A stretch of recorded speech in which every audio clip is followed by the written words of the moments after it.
एक बार गांव के दो व्यक्तियों ने शहर जाकर पैसे कमाने का निर्णय लिया। शहर जाकर कुछ महीने इधर उधर छोटा मोटा काम कर दोनों ने कुछ पैसे जमा किए। फिर उन पैसों से अपना अपना व्यवसाय प्रारंभ किया। दोनों का व्यवसाय चल पड़ा। 2 साल में ही दोनों ने अच्छी खासी तरक्की कर ली। व्यवसाय को फलता फूलता देख पहले व्यक्ति ने सोचा कि अब तो मेरे काम चल पड़ा है, अब तो मैं तरक्की की सीढ़ियां चढ़ता चला जाऊंगा।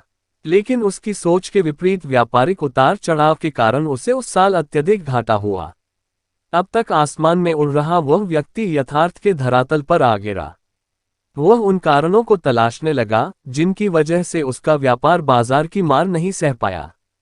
सबसे पहले उसने उस दूसरे व्यक्ति के व्यवसाय की स्थिति का पता लगाया जिसने उसके साथ ही व्यापार आरंभ किया था। वह यह जानकर हैरान रह गया कि इस उतार चढ़ाव और मंदी के दौर में भी उसका व्यवसाय मुनाफे में है। उसने तुरंत उसके पास जाकर इसका कारण जानने का निर्णय लिया। अगले ही दिन वह दूसरे व्यक्ति के पास पहुंचा। दूसरे व्यक्ति ने उसका खूब आदर सत्कार किया और उसके आने का कारण पूछा। तब पहला व्यक्ति बोला, दोस्त, इस वर्ष मेरा व्यवसाय बाजार की मार नहीं झेल पाया, बहुत घाटा झेलना पड़ा। तुम भी तो इसी व्यवसाय में हो, तुमने ऐसा क्या किया कि इस उतार चढ़ाव के दौर में भी तुमने मुनाफा कमाया? यह बात सुन दूसरा व्यक्ति बोला, भाई, मैं तो बस सीखता जा रहा हूं, अपनी गलती से भी और साथ ही दूसरों की गलतियों से भी।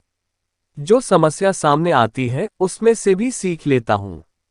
इसलिए जब दोबारा वैसी समस्या सामने आती है तो उसका सामना अच्छे से कर पाता हूं और उसके कारण मुझे नुकसान नहीं उठाना पड़ता।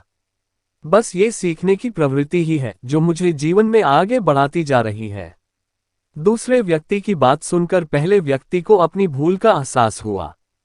सफलता के मद में वो अति आत्मविश्वास से भर उठा था और सीखना छोड़ दिया था। वह यह प्रण कर वापस लौटा कि कभी सीखना नहीं छोड़ेगा। उसके बाद उसने कभी पीछे मुड़कर नहीं देखा और तरक्की की सीढ़ियां चढ़ता चला गया। दोस्तों, जीवन में कामयाब होना है तो इसे पाठशाला मान हर पल सीखते रहिए। यहाँ नित नए परिवर्तन और नए विकास होते रहते हैं। यदि हम स्वयं को सर्वज्ञता समझने की भूल करेंगे तो जीवन की दौड़ में पिछड़ जाएंगे, क्योंकि इस दौड़ में जीतता वही है जो लगातार दौड़ता रहता है। जिसे दौड़ना छोड़ दिया उसकी हार निश्चित है। इसलिए सीखने की ललक खुद में बनाए रखें, फिर कोई बदलाव, कोई उतार चढ़ाव आपको आगे बढ़ने से नहीं रोक सकता।